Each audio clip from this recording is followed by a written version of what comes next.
온갖 음해에 시달렸습니다. 여러분 이거 다 거짓말인 걸 아시죠? 허풍입니다, 허풍. 누가 나에게 거울을 던질 수 있을까요?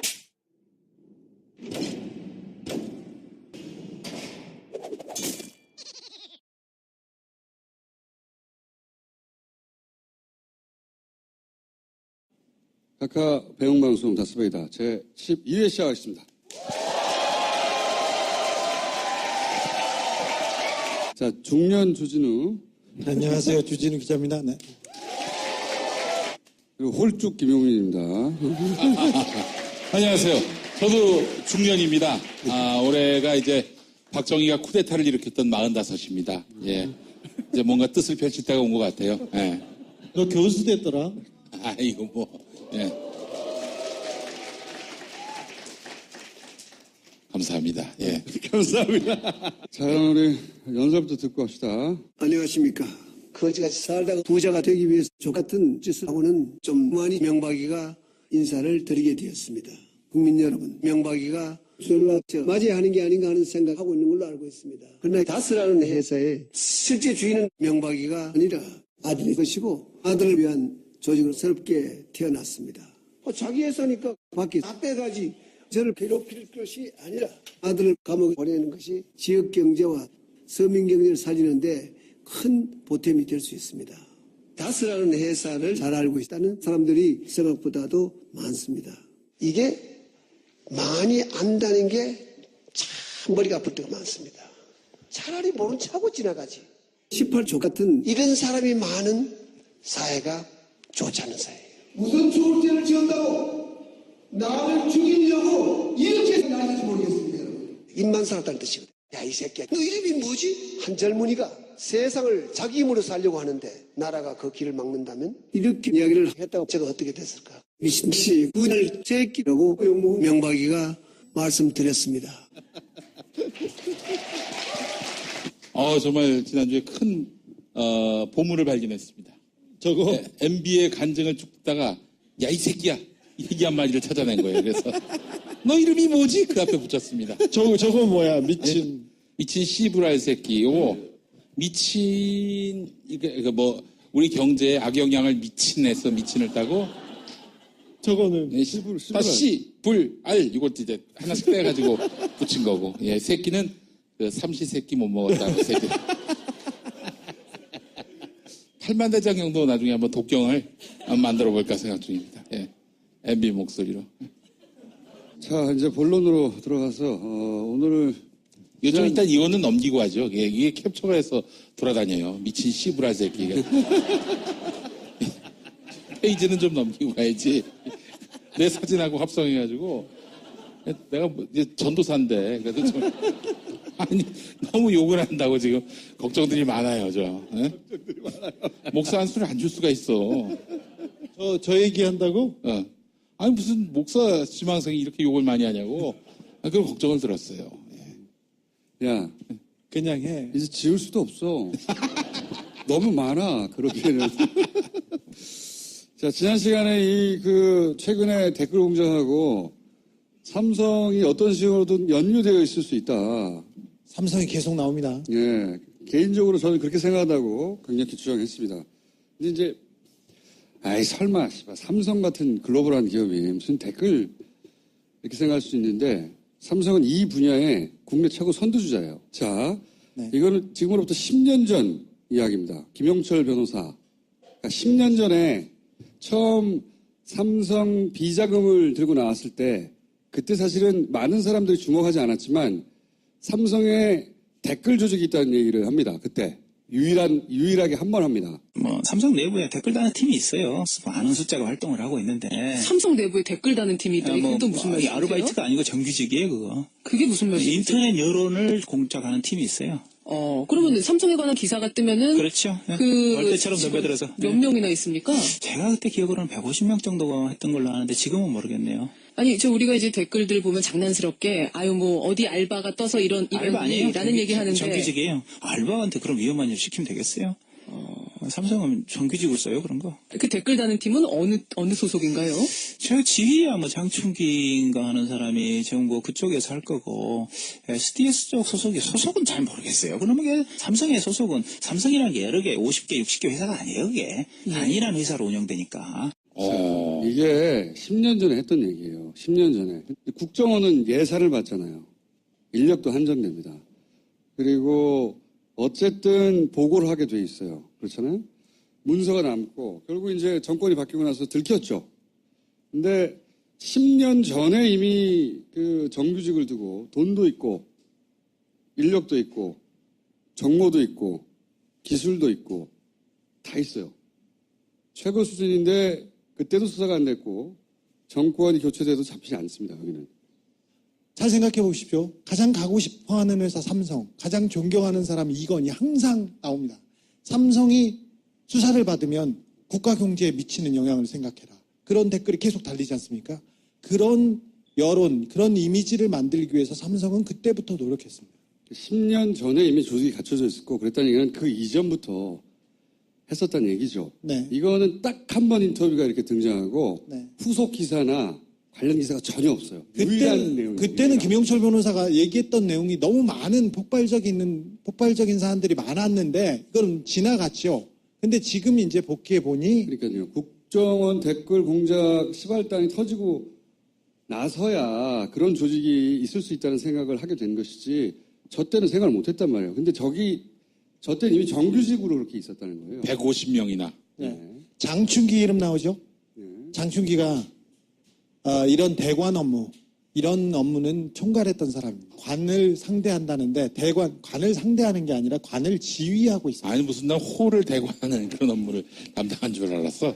예. 대관이라고 그래서. 예. 근데 이제 이 삼성 댓글 부대는 저 10년 전에 거론됐지만 이후에 국내에서 단 한 번도 거론된 적이 없어요. 하지만 해외에서는 2번 잡혀서 국제적 망신을 당합니다. 물론 또 국내에서는 보도된 적이 없어요. 국제적으로 뻗어가는 삼성입니다. 자, 근데 이제 저는 댓글 전문가로서 이 삼성과 국정원의 댓글 공작이 어떤 연계가 있을까 예전부터 궁금했었어요. 근데 이제 잡힌 사건만 제가 좀 소개해드릴게요. 국내에 거의 소개되지 않은 건데, 자, 삼성이 대만에서 댓글 공작을 하다가 아주 된통 잡힌 적이 한 번 있어요. 이게 2013년입니다. 2013년. 그러니까 오래 안 됐죠. 이 대만의 한 해커가 사이트를 개설해서 여기 문서를 빼내서 폭로로 하면서 시작됐어요. 이게 뭐냐면 목적은 삼성전자를 띄우고 그 대만의 휴대폰 회사 있잖아요. HTC라고 있어요. 경쟁사죠. 거기를 비방하는 거예요. 네, 거기를 비방하는 건데 어떤 식으로 했냐? 뭐 똑같아요. 우리나라하고 인터넷 유명 커뮤니티가 있을 거 아닙니까? 거기도. 거기 가서 댓글 공작을 하는 건데 이 댓글 공작을 결국 대만의 공평교육위원회라고 있어요. 우리의 공정거래위원회 공정위 정도 되는 거죠. 거기서 수사를 해서 결국 발표를 합니다. 처음에 해커의 폭로로 시작돼서 결국은 그 공식적으로 발표를 해요. 여기서 내용을 보면 삼성은 직접 나서는 법이 없어요. 일단 삼성의 대만 자회사가 펑타이라고 있어요. 펑타이 고문유한공사라고 하는 회사가 있는데 거기를 중간에 끼고 또 그 밑에 또 제하청 회사를 또 낍니다. 항상 이런 구조로 다른 데서도 움직여요. 그래서 잡히면 삼성은 모른다 그럽니다. 자기가 안 그랬다고. 근데 여기서는 아주 제대로 잡혔는데 이 그림을 보시면 내용이 뭐냐면 이거는 그 대만의 공정위에 해당되는 그 공평교육위에서 발표한 거를 번역한 거예요. 요 그림을 거기서 만든 거예요. 내용을 보면 간단해요. 삼성은 컨트롤 타워를 하는 겁니다. 그리고 펑타이가 실무를 해요. 이 펑타이에서 뭘 하냐면 일단 정직원으로 자기들 댓글 대는 조직이 있고 그 다음에 여기서 고용한 알바가 있고 여기서 고용한 블로거가 있고 전문가가 있고 이렇게 펑타이가 직접 관리하는 인력이 있고 그 다음에 이제 그 아래에 샹도 어리공사라고 하는 제하청 업체를 둡니다. 여기서는 일반 네티즌들을 고용을 해서 관리를 해요. 이게 이중으로 대리를 내세워요, 항상, 삼성은. 왜냐면 맨 끝에 일하는 애들이 잡혀도 모른다고 할 수 있잖아요, 이렇게 하면. 이렇게 해서 일을 하다가 구체적으로 들킨 내용이 뭐냐면, 매주, 삼성은 평타회하고 회의를 합니다. 무슨 활동을 했는지, 그동안 댓글을 얼마나 달았는지, 뭐, 페이지 뷰가 얼마나 되는지, 그다음 다음 작업은 뭘 할 건지, 컨트롤 타워로 지시를 해요. 돈을 주죠. 그러면 작업을 해. 재하청을 줘. 다시 일주일마다 보고해. 이거를 처음 시작한 게 2007년이고 잡힌 게 2013년이에요. 졸라 오랫동안 해온 거예요. 예. 해온 건데 이제 요 다음 내용은 보고서예요. 보고서가 뭐냐면 이 펑타이라고 하는 중간 회사가 삼성에 보고하는 내용입니다. 보면 무슨 글들을 썼고 그리고 그게 요 뭐 19,000건 페이지 뷰예요. 댓글이 몇 개 달렸고 뭐 이런 걸 쭉 펑타이가 작성한 문서를 삼성에 보고한 거예요. 그걸 이제 그 대만의 한 해커가 잡아내서 공개해버린 거죠, 인터넷상에. 우리나라에서는 보도 안 됐어요. 들어온 적 없잖아요, 여러분. 그렇죠? 굉장히 큰 사건인데 이 댓글 공작의 방식을 보면 이제 기본적으로 생각하는 뭐 가짜 리뷰 이런 거 다 있죠. 뭐 삼성 거를 띄우고 그 다음에 경쟁사과를 내리고 삼성의 하자가 있으면 그걸 막 옹호하고 이런 걸 충분히 생각할 수 있는데 국정원이 떠오르는 댓글 방식이 있어요.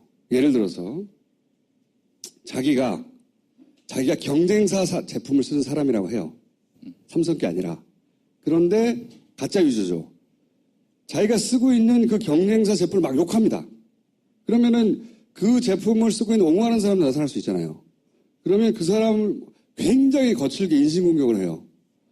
그래서 그 제품의 유저들 안에서 내부 분열을 일으켜요. 그래서 그 안에서 단일한 대응을 못하게 만들어요. 이게 국정원이 진보 진영을 결혼하고 이간시킬 때 쓰는 방법이거든요. 똑같아. 또는 이거 굉장히 고급스러운 기법인데 제품을 홍보하는 게 아니에요. 제품을 홍보하는 게 아니라 혹은 상대 기업의 제품을 공격하는 게 아니에요. 상대 기업의 이미지를 실추시키는 작업을 해. 어떤 식으로 하느냐.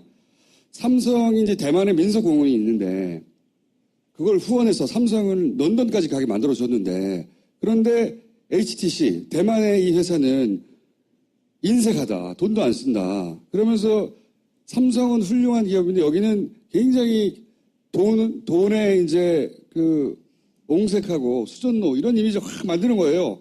엄청나게 그럴듯하게 굉장히 전문적으로. 근데 실제로 삼성이 응원한 건 핸드폰하고 PDA밖에 없었어요. 실제로는. 내용을 그렇게 만들어요. 이게 심리전단이 이 진보진영 이미지 실추시키기 위해서 합성사진 하는 거랑 본질적으로 똑같은 거예요. 요런 작업들을 단순히 댓글 달고 우리 게 좋다, 저게 나쁘다고 하는 게 아니에요. 그것보다 훨씬 더 고도화된 심리전을 썼었다고, 삼성도. 삼성의 저런 행태를 보면은 국정원의 떠올라요. 행각이. 네. 진짜로 떠오를 정도로, 그러니까 상대방 진영에 들어가서 상대방 진영인 척 하면서 그 안에서 그 유저들끼리 서로 싸우게 만들거나 또는 그 유저들이 그 회사에 대해서 굉장히 나쁘게 생각하고 만드는 그 그룹 전체. 그래서 삼성의 제품을 공격하려고 해도 이쪽에서는 이쪽 진영 유저들이 나서질 못하는 거야. 내가 잘못 알고 있나? 이렇게. 내부자끼리 싸우게 만들고. 고도의 심리전술이죠. 단순히 제품 좋다 하는 홍보 차원이 아니에요. 그런 작업들을 하다가 들킨 거야. 얘네가 제대로 완파 걸린 거야. 그래서 이제 그 대만 당국에서 벌금 때립니다. 3억 얼마 정도밖에 못 때려요, 근데. 왜냐면 나온 게 몇 개 없었기 때문에. 그 사람이 막 지우고 그랬을 거 아니야. 그런데 나중에 이 공평위의 자료를 보면 삼성은 들킨 이후에 이 일을 하던 회사를 바꿔요. 홍타이를 홍콩 성전내라고 하는 회사로 바꾸고, 그 다음에 재하청 업체는 브랜드 톨로지라는 회사로 바꿔.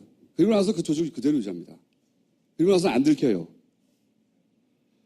요 문서, 요 내용이 그 내용이에요. 그리고 나서 회사를 바꾸고. 뭐라고 썼어? 그러니까 내용이 뭐냐면 내가 말한 내용이야. 아닌데 무슨 이게. 여기 보면 브랜드 톨릿이 나오잖아. 어? 씨발. 쭉 읽어봐. 무슨 내용인지 잘 알 거야. 핵심이 그거야. 이 공평위 자료에 마지막에 보고서에 그런데 이 조직은 이렇게 바뀌었다. 그래서 그 마케팅 조직을 그대로 유지한다. 이렇게 써 있어요. 자, 다 이해했죠? 또 있어요. 미국에서도 들킨 사례가 있어요. 미국에서도. 어떻게 다 들켰냐면 미국에 이제 유명한 스택 오버플로우라는 개발자 커뮤니티가 있어요. 개발자, 프로그래머들. 여기 한 개발자한테 FLLU라고 하는 마케팅 회사가 제안을 합니다. 500불 줄 테니까 글 좀 써줘. 근데 얘가 그 제안을 받고 돈 받고 쓰면 되는데 폭로를 해버린 거야. 나 이런 거 받았다고. 야, 글 하나 쓰고 500불 받아 50만 원 받으면 좋잖아. 응? 근데 이 사람은 이게 뭔가 하고 폭로를 해버린 거예요. 폭로를 하면서 세금 신고한 건 아니고. 이 FLLU라는 회사한테 문의를 합니다. 너 이런 제안 받았는데 당신이 500달러 주고 이런 걸 쓴다고 하는데 주고받았을 거 아니야, 처음에는. 마치 할 것처럼. 그러면서 이 회사는 그 LA는 그 한인 교포가 운영한 아주 작은 회사예요. 이게 이제 미국의 IT 그 업계에 소문이 나고 그 IT 전문지들이 막 쓰기 시작하니까 FLLU는 처음엔 우리는 삼성과 무관하다고 부인합니다. 전면적으로. 부인하는데 삼성과 무관하지 않다는 게 드러나요. 왜냐하면 이 회사가 일해주는 회사가 삼성의 마케팅 대행사였던 거야. 재하청이었던 거야, 얘가. 그 대만하고 똑같은 방식이었던 거예요. 대만의 재하청 회사가 걸린 거예요, 이번에는. 대만 케이스는 대만의 직접 제1하청 거기에 걸려가지고 털렸거든요. 여기는 그 삼성 대행사의 대행사가 걸린 거예요, 처음에. 500달러짜리로. 그러니까 거기서는 우린 모른다 그래. 근데 걔는 니네 누구를 위해서 일해? 그랬더니 삼성 마케팅 회사가 나온 거예요. 근데 이 삼성이 뭐라고 나오냐면 사과는 안 합니다. 사과는 안 하고 대신 이 FLLU 이 회사 재하청 회사를 비난해요. 삼성이. 네, 비난. 우리 삼성의 투명한 정책에 어긋나는 부도덕한 짓을 했다고 막 비난합니다. 꼬리 자르기를. FLU는 사과문을 써요. 삼성이 안 시켰는데 우리가 이렇게 했다고 죄송하다고. 그렇게 삼성 이게 똑같은 일이 벌어진 거예요. 대만에서 잡히고 미국에서 잡힌 거예요. 거의 두세 달 차이로. 미국에서는 빠져나갑니다. 물론 미국 IT 업계에서는 아무도 믿지 않죠. 하지만 미국 IT 업계에서만 화제가 되고 한국에서는 안 알려졌죠. 그 김영철 변호사의 폭로에서도 알 수 있듯이 삼성은 아주 오래전부터 국정원 이전에 이미 전문가였어요. 기본적으로. 그러나 참 이해가 안 되는 게 한국에서는 언론들을 다 구워 삶아서 삼성 비난하는 기사가 거의 하나도 안 나오는 한에 왜 댓글까지 관리하는지 모르겠네요. 삼성은 모든 걸 관리해야 한다는 강박이 있어요. 기본적으로 보면. 신문 기사가 나고 신문 기사에 달리는 댓글과 여론 전체를 다 관리하는. 근데 왜 우린 관리를 안 하지? 관리해 주시기 바라겠습니다.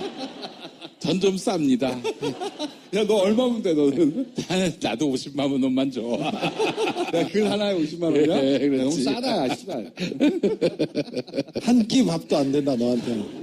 아니 그때 보니까 천인공노할 설날에 둘끼리만 뷔페 갔다며? 롯데에서 봤다는 사람이 있어요. 내가 용인에 있어도 15분 만에 갈 수 있는데 말이야. 어? 이 사람들이 치졸해 진짜 이게. 아니 내가 딴 데 가면 내가 참는데 뷔페를 그냥. 안 그래도 용민이 얘기했어요. 예, 얘기했었어요. 용민이 무슨 얘기냐면 용민이가 이제 지지난 총선 때 낙선을 하고 우리하고 연락이 안 되는 거예요. 집에서 안 나오는 거야. 그래가지고 나랑 진우가 찾아갔어요. 집을 찾아가지고 막 누워가지고 뭐 무슨 말을 해도 안 움직이는 거야. 야 나가자 뭐 저거 괜찮아 안 움직이는 거야. 계속 들어놓았는데 고개를 돌리고 네. 괜찮아요 형 싫어요 안 가요 계속 그러더라고. 그래서 내가 가만 쳐다보다가 용민아 한마디 해서 한마디. 뷔페 가자. 그랬더니 용민이가 누워있다가 갑자기 부패요? 다른 건 다 참아도 지들끼리 부패 처먹으러 간 거는 내가 용납을 할 수가 없어요, 내가. 아니 설날 당일 설 당일이어서 갑자기. 없다고 생각했어, 네가.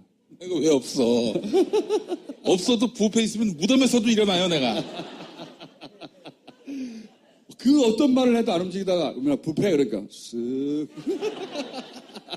그 길로 부패로 같이 달려가지고 자 그런 일이 있었고요. 그러니까 삼성한테는 내가 계속 얘기했잖아요. 누가 하는지 모르겠다고. 근데 여기는 컨트롤 타워가 필요하고 자금이 필요하다고. 삼성한테는 자금도 있고 인력도 있고 정보도 있고 기술도 있고 그리고 축적된 경험이 있어요. 여기는 10년 이상의 오랜 고도화된 10년 그 이상이죠. 그 10년 이상의 전에 경험이 있어요. 150명의 정규직이 있었다면 그 이전이 그러니까 그 이상이겠지. 컨트롤 타워로 최상의 조직이에요. 사실은. 그러면 동기와 목적이 있는가 생각해보면 동기는 있어. 이재용 석방시키기 위해서 정부 지지도가 하락해서 이재용 석방이 받아들여질 만한 그런 분위기를 조성할 목적. 그렇죠. 재판 과정에서 그리고 그렇죠. 경영 승계 과정에서 계속해서 댓글은 나쁘지 않다. 부담 갖지 말아라. 판사들한테 공무원들한테 계속 이런 분위기를 만들어주죠. 기사뿐만 아니라 댓글, 여론도 나쁘지 않다. 이런 얘기를 그렇죠. 해서 부담을 줄여주는. 정부를 두려워하지 마라. 그리고 또 목적도 있어요. 차기 친삼성 정권을 탄생을 위한 어떤 장기적인 문재인 정부 몰락 플랜이 필요해요. 여기는. 문재인 정부가 삼성이 특별히 우호적일 이유가 없잖아요. 삼성과 관련해서 이 네이버 그리고 컨트롤 타워가 누구냐 이 문제는 계속해서 추적해 갈 겁니다. 저희가. 근데 이미 10년 전에 정규직이 있었어요. 그리고 그 사이에 점점점 사람의 역할은 줄어들고 프로그램의 역할이 점점 커지는 추세로 변해갑니다. 우리가 매크로 얘기 최근에 하잖아요. 이번에 미국의 뮬러 그 특검이 러시아 댓글 부대 쪽 사람들을 기소를 했어요. 근데 걔네의 방식을 보면 지금 현재의 트렌드를 알 수 있습니다. 이 댓글 공작의 트렌드를. 이게 이제 사람들이 미국에서도 글로벌 스탠다드가. 그렇지. 미국에서도 생소하다 보니까 댓글 공작이라는 게 뉴욕타임즈가 이 댓글 공작을 일반인들이 이해하기 쉽게 영상으로 만들었어요. 근데 재밌어가지고 우리가 그 뉴욕타임즈가 만든 러시아는 어떻게 작업했나 하는 영상을 보여드릴 테니까 이걸 보시면 이해가 가실 거예요. They hide behind Twitter hashtags, Facebook ads, and fake news stories. They're the work of bots and trolls. And one of the most skilled countries at deploying them 보시 is 매크로고 Russia. 트롤이 사람이에요. So how do these entities actually work to spread disinformation? We asked two experts. This is St. Petersburg-based activist Lyudmila Savchuk. She has tracked disinformation campaigns and even gone undercover to learn how they work. У кремлевских пропагандистов стоит задача такая, чтобы вот эти вот прописанные им сверху тезисы были облечены в максимально личную обертку. And this is Ben Nemo, a London-based analyst who focuses on information warfare. The ultimate goal of all this disinformation is trying to influence real people. Let's define what's what. A bot is short for robot. It's an automated social media account that operates without human intervention. It's like a plane flying on autopilot. You can try and make an individual tweet look really popular by getting 100,000 bots to retweet it. Troll is an actual human being, motivated by passion or a paycheck, to write social media posts that push an agenda. In 2015, Savchuk worked undercover for over 2 months at a troll factory in Russia that has gone by many names, including Glavsit and the Internet Research Agency. Я видела, как создаются посты и комментарии на тему США.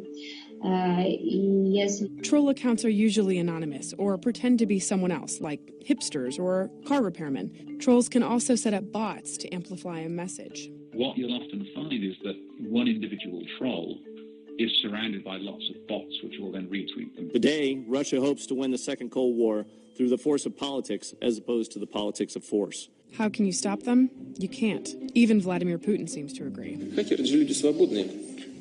как художники. But IDing their tactics helps contain their influence. If a suspicious account is active during the workday in St. Petersburg or posting dozens of items a day, those are red flags.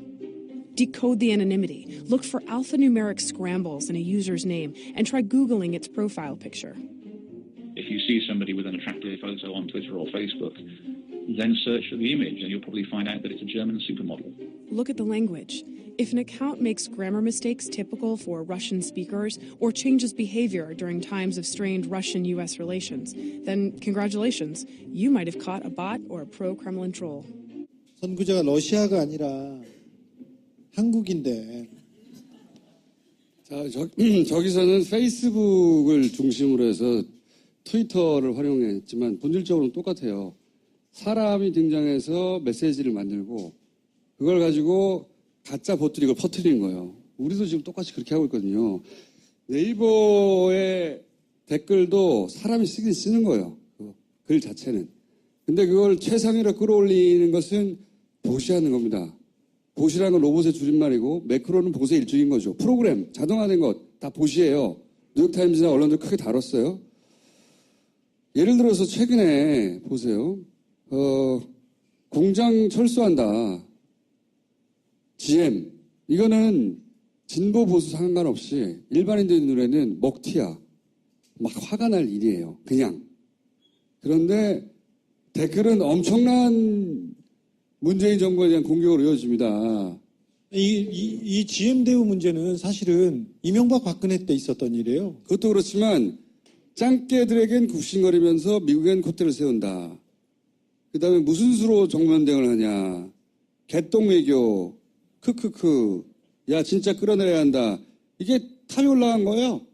16,000, 15,000, 15,000. 4,000개의 댓글이 순식간에 달렸어요. 네. 순식간에. 공감도, 오. 자. 열심히 하네, 애들. 엄청난 비정상이에요, 기본적으로. 예를 들어서 중국의 중국인들한테 설날로 중말 인사를 했어요. 예? 사실은 설이 같으니까, 거기랑. 양국과 함께 할 일이 참 많다. 비난받을 일이 없어요, 사실은. 이 자체는. 그런데 지금 사진이 지금 중국 국민에게 메시지를 보낼 때 찍은 사진이 아니에요. 지금 어쨌든 대통령이. 상관없어. 아니, 저거 보면은, 이제 두 손 모아서, 저기 큰 나라, 우리 대륙의 백성들께. 적절한 사진을 쓴 거지. 자, 여기도 12,000개가 순식간에 달렸어요. 맨 첫 글은 삭제됐어요. 이유는 모르겠어요. 너무 요란하게 했는지. 여기 많이 있었겠죠. 구두발로 차이고 밟히고 사드 보복당하고 축소를 못한다. 똑같은 프레임이에요.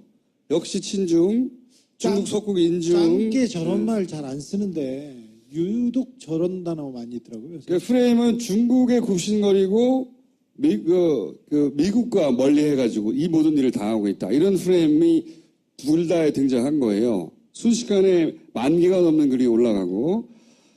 자, 이건 뭐냐면 한번 보여준 적이 있는데 이런 글들이 어떻게 이 추천수가 올라가느냐.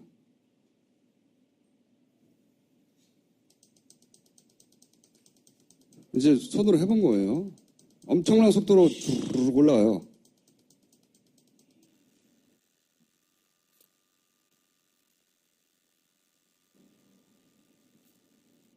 (1분) 만에, 2분 만에. 원래 1,800개가 되는 것도 이런 과정을 거쳤고, 잠시 후에 또 2,500개까지 순식간에 2분 만에 올라갑니다.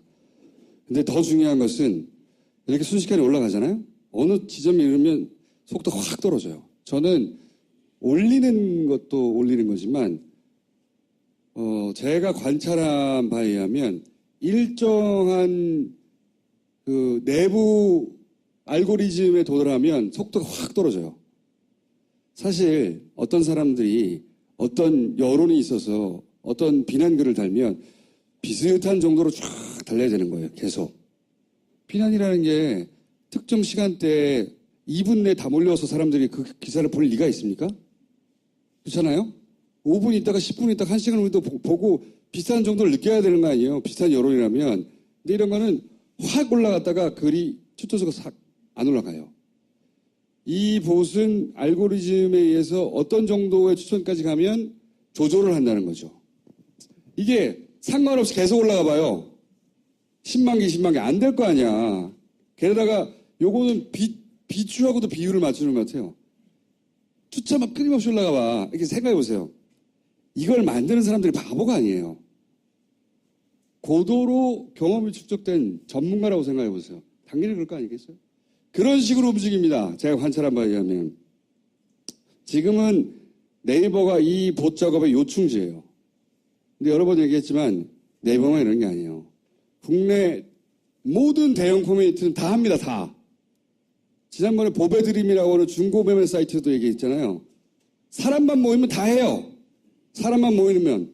그리고 아예 친문재인 사이트가 있다. 그런 사이트들 있잖아. 거기는 그 사이트를 깨요. 들어가서. 그리고 대학 커뮤니티 여러 번 얘기했는데 대학 커뮤니티 게시판만 하는 게 아니에요.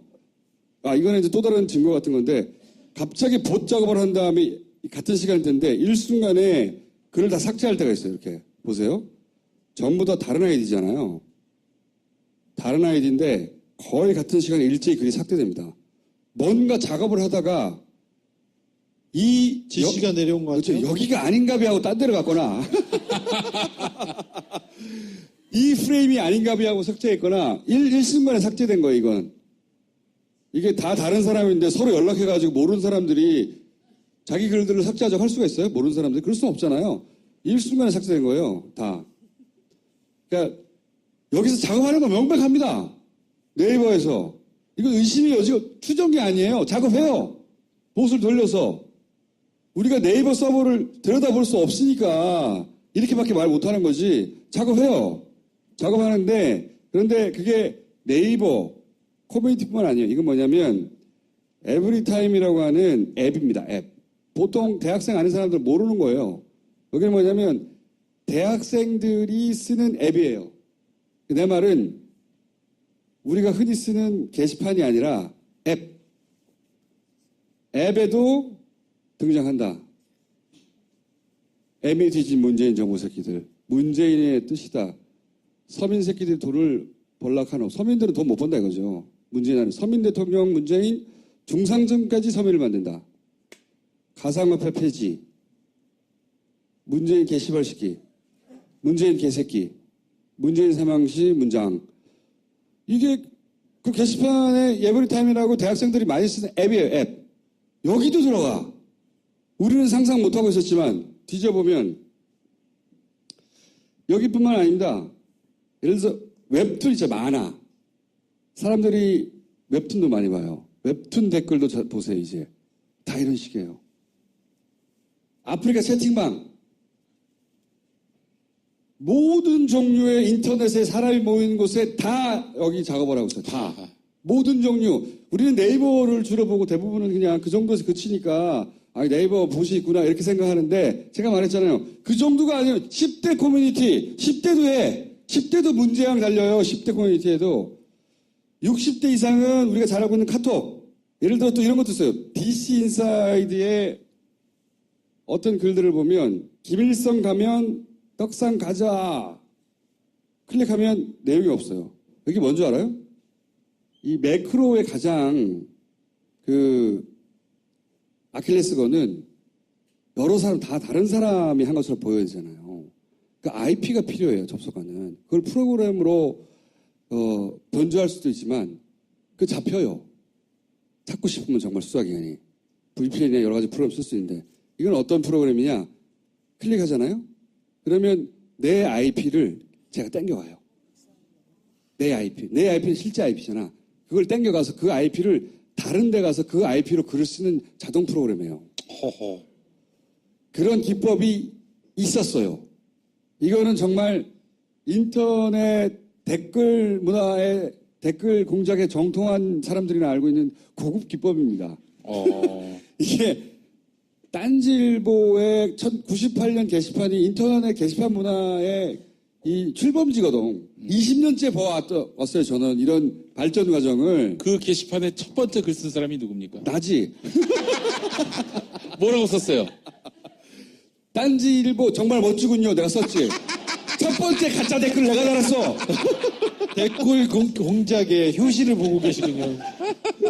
그리고 내가 거기다 대고, 왜냐면 아무도 안 오니까. 거기다 대고, 감사합니다 쓰고. 내가 했어, 내가.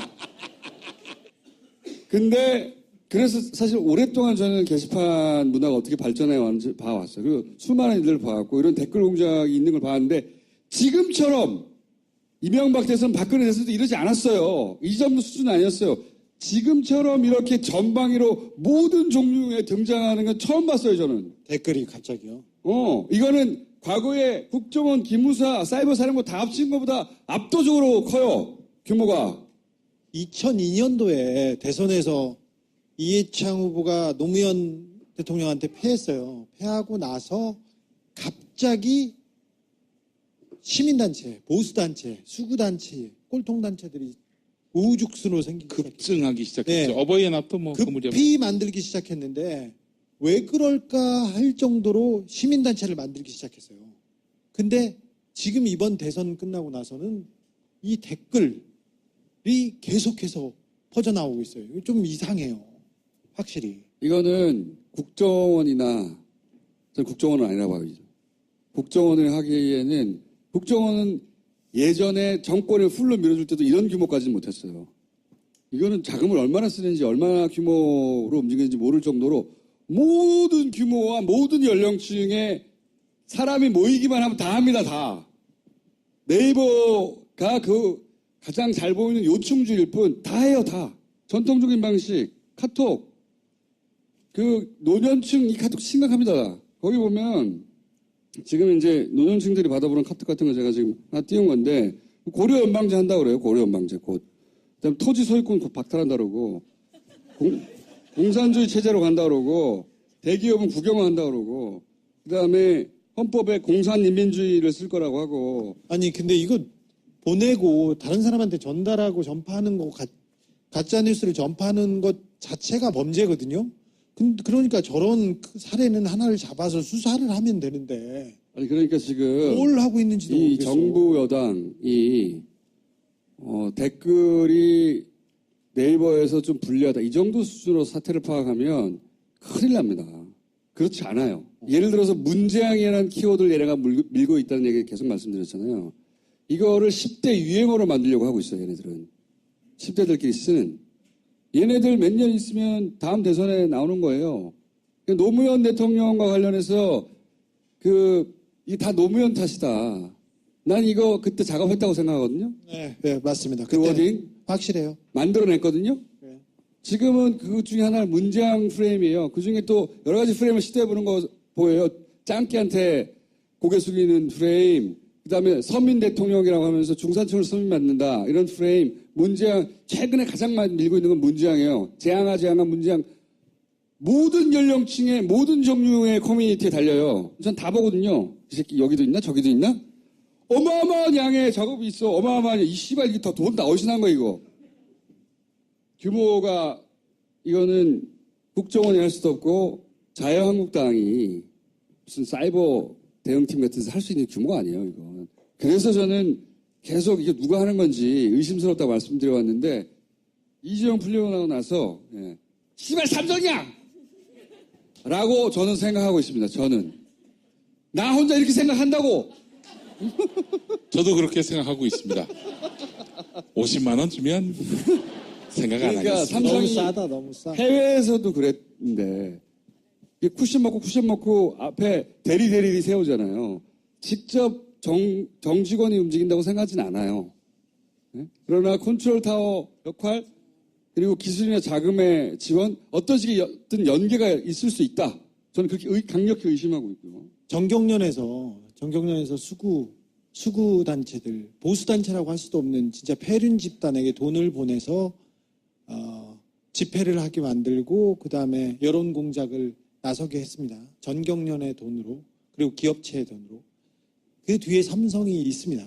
삼성이 조종하고 있고요. 그 오프라인의 단체들을 지난 정권 때 삼성이 돈을 주고 컨트롤한 건 맞단 말이죠. 네, 조금 나왔어요. 근데 온라인에서도 삼성이 공작하고 움직이고 있다는 내용에 대해서는 탐사기 엑스트레이트에서 제가 곧 공개하겠습니다. 그래, 너도 장사해야지. 그거 못 들으신 분들은 이튿날 아침 김용민의 뉴스 브리핑에서 상세히 소개하고 있습니다. 예. 일단 네이버부터 먼저 잡으려고 우리가 노력하고 있는데. 아니 네이버 한성숙 대표가 기자회견을 했는데 댓글 체계를 바꾸겠다 이렇게 얘기했어요. 아니 글쎄 지금 바꿔도 또 거기 적응한 게 나오겠지. 네이버의 이해진 그분 집안도 그렇고 그분 자체가 굉장히 보수라고 볼 수 없는 극보수예요. 극보수. 그래서 그 내용이 저런 사람들, 그런 저런 공작들이 다 네이버에서 일어나는 것은 그냥 우연이 아닙니다. 네이버는 사실 매크로 작업을 모를 수가 없어요. 지금 모른 척 하잖아. 모를 수가 없어요. 서버에서 일어나는 이거든요. 우리는 볼 수 없지만 자기들은 아주 많이 받아서 적극적으로 방치하고 있는 겁니다. 적극적으로. 모를 수가 없다니까요. 방치가 아니라 어떻게 보면 그쪽으로 이렇게 관장하고 있다고 볼 수도 있어요. 조장하고 있는 일도 있고. 네이버의 제보자가 나와줘야 됩니다. 네. 제보? 띄워주세요. 제보. 지난 방송부터 제보 기능을 넣었어요. 많은 제보가 오고 있습니다. 유튜브에서는 안 되고, 이 파티 따라서 누르면 중간에 아무도 안 보고 다이렉트 날라오는 제보. 원래는 뭐, 누군가를 거쳐야 되잖아. 다이렉트 날라와요. 다이렉트로. 제보. 특히 네이버 내부의 제보자가 굉장히 중요한 것이 네이버의 서버를 우리가 볼 수가 없잖아요. 현상은 보고 강력하게 추정하고 네. 그렇게 생각하지만 그 서버를 들여다보면 뻔히 안단 말이죠. 거기 엔지니어 다 있거든. 네이버는 굉장히 중요한 회사고 좋은 회사예요. 그래서 이런 댓글 공작, 이런 악명, 오명에서 빨리 벗어나서 일반적인 기업 활동을 하게 만들어줘야죠. 그리고 일부 몇 사람이 이런데 관여하고 조작에 참여하고 있다고 보는데 그 사람들을 빨리 정리해야 네이버 온전한 그 기업 활동으로 하게 보내줘야죠. 자, 지금 한성수 사장님 지켜보고 있습니다. 이분은 모를 수 없다고 좀 봐요. 예. 개인적으로는 그렇게 추정합니다. 예. 나는 그렇게 생각한다고 나는. 자, 지금 이 카톡도 그렇고요. 카톡은 우리한테는 웃기지만 7, 80대한테는 안 웃겨요. 우리한테는 뭐야 이게 고리언방지에 먹히지 않잖아요. 우리한테 안 먹히니까 우리한테 안 보내는 거예요. 아니 이제 저런 유언비어나 저런 가짜뉴스 때려잡아야 돼요. 빨리 이거. 잡아야죠. 빨리 정리해야 되는데 지금 별거 아니라고 생각하는데 미국의 트럼프를 당선시킨 게 백인 하층 계급한테 철저하게 파고들었거든. 그때 이런 작업을 한 겁니다. 걔네들이 믿지 않을 수 없는. 그게 지대한 영향을 줘요. 그렇게 무너뜨리고 있어요. 차근차근. 이걸 앞으로 4년 동안 계속한다고 생각해 보세요. 더더욱. 네. 지금 경찰, 검찰 저 가짜뉴스 놔두는 그 경찰, 검찰 직무유기하고 있는 거예요. 그 정부도 그렇고 정부 여당도 그렇고 정신 똑바로 차려야 돼요. 이거 만만한 일이 아닙니다. 가장 고도화된 경험이 축적된 곳이 우리나라예요. 실제로 이런 것에 관해서는. 러시아는 한 회사에서 하는 거예요. 지금. 글러셋이라고 부르기도 하는 한 회사에서 하는 거거든요. 영민아 안 되겠다. 시브라이. 그 좀 제대로 단속을 해야 되고 나는 댓글만이라도 국유화를 하는 게 어떨까? 댓글 구경은 국유화를. 말도 안 돼. 그래서 네? 그래서 일단 뭐 댓글을 쓰려면 공인인증서로 해가지고 액티브 그렇지. 세금 내고 그리고 또 저는 이제 하나 아이디어 내고 싶은 게 이제 댓글을 쓸 때마다 아이디만 뜨는 게 아니라 지 아버지 사진도 같이 올라오는 거예요. 그래서 지 아버지 얼굴에 먹칠을 하는 그런 짓을 할 수 없도록. 예. 좋은 방법이네. 예. 예. 그 사람의 아버지인 걸 또 인정해야 되잖아. 가족관계 증명과 같이 올려야죠. 그렇죠. 그것도 제출해야지. 댓글 달려면은. 예. 그리고 댓글을 달 때 말이죠. 하나 쓸 때마다 그 코인이 이렇게 소진이 되는 거예요. 그래서 댓글 전면 유료화. 한 10번 쓰면 5,000원을 날려야 되는. 아마 삼성이 망할걸요. 그러면은. 예. 전 그렇게 생각을 하고 있습니다. 자, 카톡은요. 저희 아버지가 말씀하시기를 이 세대들에게 적중한대요. 저격한대요.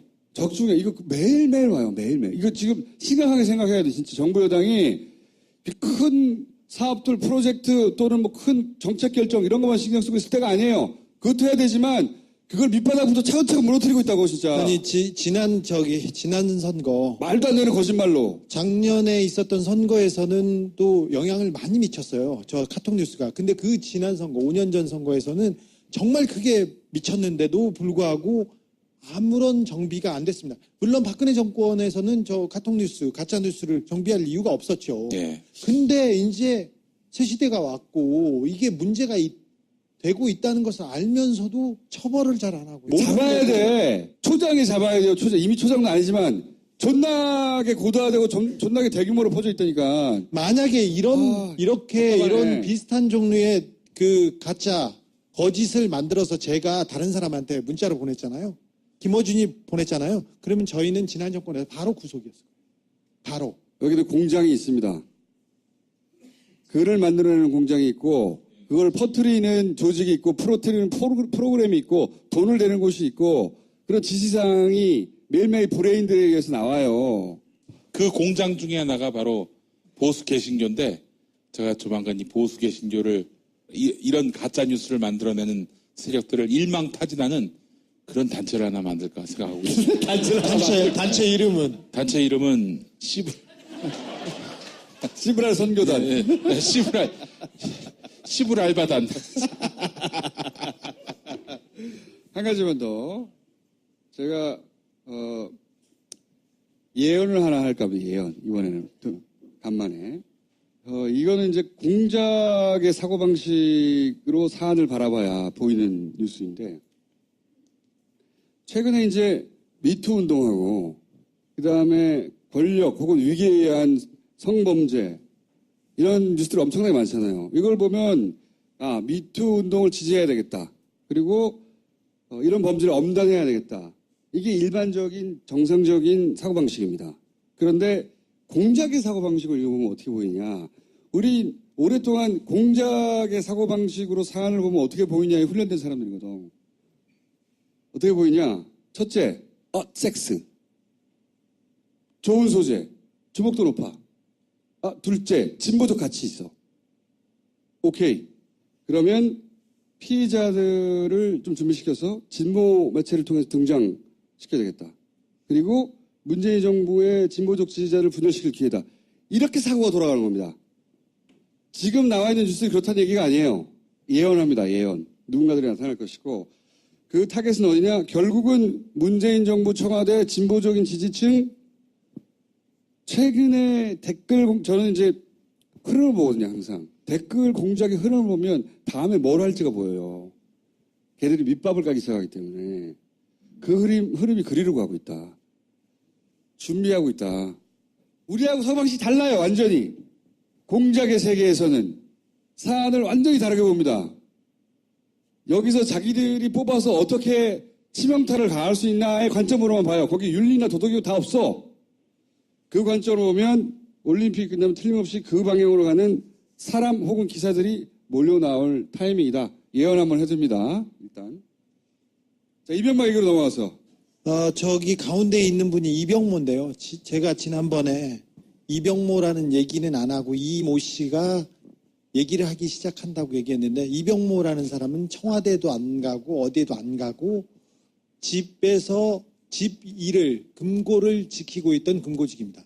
금고직이 1번은 김백준입니다. 40년 금고직이는 청와대에 따라가서 큰 일을 받습니다. 그런데 이 이병모는 안 가고 바깥에서 청계재단에 이 영포빌딩에서 모여서 그 살림을 다 했습니다. 했던 사람인데 이병모도 이명박을 직접 가리키면서 이명박의 그 전횡에 대해서 다 얘기했습니다. 이 사람이 금고에 있던 얘기 그리고 어떤 자료 얘기를 다 했어요. 그리고 압수수색에서 뺏겨가지고 이명박은 그 돈에 대해서는 이제 갈 데가 없어요. 금고지기가 다 나왔네요. 저 맨 밑에 있던 사람이 이 사람이 김백준입니다. 김백준 40년 금고지기 총무비서관실. 이분은 특별히 국정원 특수활동비를 가져다가 써서 걸린 사람인데 이 사람이 들어가서 각하하고는 전혀 관련 없습니다. 그런 얘기 하지 않았고요. 다 각하가 시킨 짓이었습니다. 들어가자마자. 자, 이 사람은 장다사로라는 사람이에요. 장다사로. 이 사람은 이름이 참 특이해요. 이상득의 금고지기를 하다가 청와대 그 선거 대선 캠프가 꾸려지자마자 대선 캠프에서 금고지기를 했어요. 그러다가 청와대에 들어가서 김백준과 함께 금고지기를 했던 사람입니다. 이 사람도 불려갔습니다. 그래서 검찰에 불려가서 이 모든 것은 이명박의 지시로 이루어졌습니다. 이렇게 얘기했습니다. 이 사람이 아까 말했던 이병모 청계재단에서 모든 역할을 했던 사람인데 이 사람도 걸리자마자 이거는 저의 뜻이 아니었고 이명박의 지시를 의해서 이루어졌습니다. 아이고. 이 사람은 이영배는 그 주식회사 금강 다스에 숨겨진 계열사인데 이 계열사도 그 이명박 거라고 나는 거기에서 바지였을 뿐이라고 모든 게 이명박의 지시였다고 이렇게 말한 사람입니다. 아니 근데 들어가자마자 왜 다들 입을 열까요? 왜 다들 입을 열까요? 조금 이따가 얘기할게요. 다음. 이거 심플한 내용인데 시중은행에 대해서 다스 비자금 돈 세탁에 관여했어요. 이게 말도 안 되는 일인데 시중은행이라고 하면 여기서는 국민은행하고 하나은행이 나왔는데 여기서 VIP 고객이라고 돈 세탁을 해줬다는 거야. 다스에 이명박의 돈 세탁을 다 해줬어. 이게 은행장이 다 구속될 사안인데 어떻게 진행되는지 보자고요. 자, 지금은 두 개 은행이 나왔어요. 국민은행, 하나은행. 그 부분은 그 이명박이 자기 사람들을 심어서 돈 세탁하고 관리하려고 일부러 보냈어요. 여기 말고 다른 은행이 또 있습니다. 신한은행. 여기에서도 불법 대출을 하고 비자금 관리했습니다. 이 부분은 아직 이제 나오고 수사가 갈 길이 먼데 은행이 신뢰, 신용이 생명인데인데 여기에서 이직거리를 했습니다. 이거 어떻게 되는지 지켜보시죠. 여기서 삼성 나옵니다. 삼성이 나옵니다. 이 기사가 동아일보에서 나왔는데 요새 나온 기사 중에 조금 정확한 기사여서 제가 이 부분만 해석하고 다른 데로 넘어갔고요. 자, 이명박이 대통령 되자마자 김백준은 이명박의 분신 같은 사람이야. 근데 이 사람이 삼성한테 얘기하죠. 이게 그 다스 소송비 얘기를 하는데 그때 삼성은 에이킹건프라는 그 로펌, 아주 큰 로펌이에요. 거기와서 계약을 맺어가지고 매달 2년 동안 매달 자문료를 보내요. 총액은 370만, 약 40억 원을 보냅니다. 보내라고 이명박이 지시를 했어요. 이명박이 지시를 해가지고 삼성이 줍니다. 그래서 소송이 마무리될 때까지 140억을 돌려받았지 않습니까? 마무리될 때까지 들어간 비용이 30억 원이에요. 30억 원. 그리고 10억 원 남았지 않습니까? 10억 원 남은 돈을 이명박이 김백준 통해서 야 10억 가져와라. 가져와라 얘기하니까 에이킹건프의 김석환이라는 사람이 다 썼는데요 그래요. 남았는데. 그러니까 야 무슨 소리야 가져와. 선수끼리 요 내용입니다. 이 내용은 이명박이 뇌물죄로 바로 구속되는 그런 정확한 아주 중요한 물증입니다. 뇌물죄는 공무원 뇌물죄는 이런 뇌물죄는 10년 이상이에요. 아니 근데 30억도 뇌물 아니에요? 30몇 억도 뇌물이죠. 근데 이 뇌물이죠. 뇌물인데 이거를 이명박은 자기는 모르는 소리라고 얘기했지 않습니까? 그러니까 모르는 얘기다. 그런데 이학수가 하와이에서 놀고 있었어요. 김석환 변호사랑 놀고 있었어. 근데 놀고 있으면서 뭐라고 했냐면은 아니 이거는 우리 삼성은 이명박이 달라고 해서 줬다. 이렇게 얘기를 하고 그리고 다 이건희 회장의 지시였다. 거기까지 말을 맞췄어요. 말을 맞춰서 그러니까 많은 내용과 혐의가 있겠지만 싸게 막는 거죠. 가장 간단한 거. 대통령 사면. 그러니까 사면으로 싸게 똥 치려고 지금 하고 있지. 싸게 똥 치려고 얘기를 했어. 근데 이명박은 모르는 일이라고 얘기했는데 김백준이 다 이명박이 지시로 삼성한테 돈 받아오라고 했다. 이 얘기를 김백준이 얘기해놓고 있어요. 근데 그거보다 더 웃긴 거는 남은 걸 도로 가져오라는 거야. 그러니까 존경하지 않을 수 없잖아요. 이명박을. 진짜 웃긴 거 뭔지 알아? 남은 거를 가져오라고 그랬는데 이학수가 그건 안 된다고 그랬어. 네. 그랬더니 이명박 한 번 더 시켜 김백준한테 야 그럼 네가 미국 가서 도로 받아와. 이런 분이세요. 자 김석환 변호사 여기 나오는데 에이킹건프의 대표 변호사까지 하고 지금도 굉장히 큰 변호사의 파트너인데 잘 나가는 사람입니다. 네, 굉장히. 이 사람은 전두환이 변호사였어요. 전두환이 변호사였다가 이건희 변호사였어요. 이건희 변호사였고 그 다음에 다스 BBK 재판 때는 이명박 변호사를 했었죠. 그리고 최근에서도 삼성 변호사고 이 사람의 역할이 굉장히 중요합니다. 이 사람이 어디까지 얘기하느냐에 따라서 삼성과 이명박 지난번에 제가 홍석현 회장의 비자금 계좌를 하나 깠지 않습니까? 까면서 자, 삼성과 이명박 간의 딜에서 이 계좌가 중요한 역할을 할 것이라고 해서 미국 정보기관에서 그걸 내놓은 거예요. 미국 정보기관에서 미국에서 수사를 하다가 이명박을 수사를 하다가 계좌들이 후두룩 나왔어요. 그 중에 하나가 삼성과 관련된 계좌였어요. 그때도 관여했던 사람이 이 사람입니다. 이 사람입니다. 이 사람은 데려와야 되는 사람이에요. 데려와 오면 이 삼성과 이명박 간의 딜에 어느 정도 규모가 나올 건데 네. 아마 쉽지 않을 건데 에이킨 건프가 수임했던 사람 또 유명한 사람이 있습니다. 윤창중. 네. 윤창중의 변호사였습니다. 윤창중의 변호사였어요. 근데 윤창중 얘기는 이게 공익소송으로 해서 자기가 뭐 싸게 했는지 무료 받았는지 또 공익소송이야. 근데 그게. 그 공익소송의 대상은 저소득층인데 윤창중이 저소득층이야. 김석환입니다. 아주 중요한 인물인데 진짜 뒤에 베일에 쌓여있던 굉장히 중요한 전두환이 저 변호사였어요. 굉장히 중요한 사람입니다. 김석환입니다. 저런 저분이 한국을 방문해 주셨으면 고맙겠어. 자, 여기는 김재수입니다. 김재수는 전 LA 총영사. 이분도 오셔야 돼요.